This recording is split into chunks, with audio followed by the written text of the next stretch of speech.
Morning everyone, and we are here at the site where the Great Halls of Don Felix Montinola Memorial College is located, and today, January 24, 2026, marks the demolition day of Don Felix Montinola Memorial College. The school has existed for 64 years from 1951 up to 2015, and it has helped so many and countless Victoriasanons, including our neighboring towns, residents of Manapla and Ibi Magalona, received their education from the great halls of this school.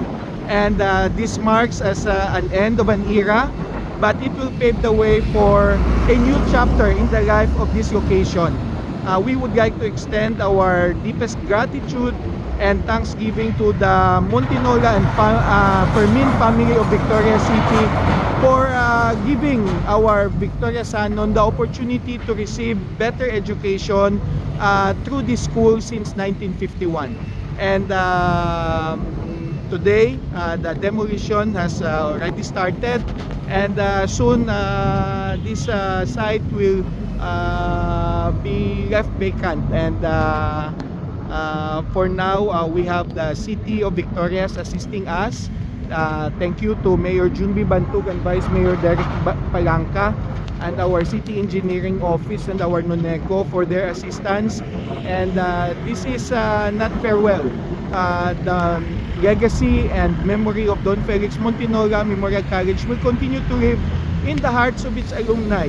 We have our continuing annual alumni homecoming celebration, and through this celebration we will continue to remember the great halls of Don Felix, where we receive our education.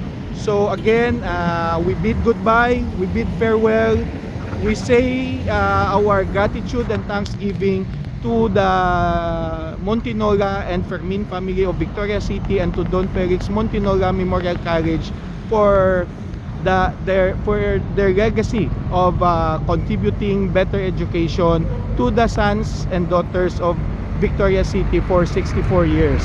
So again, good luck and God bless everyone.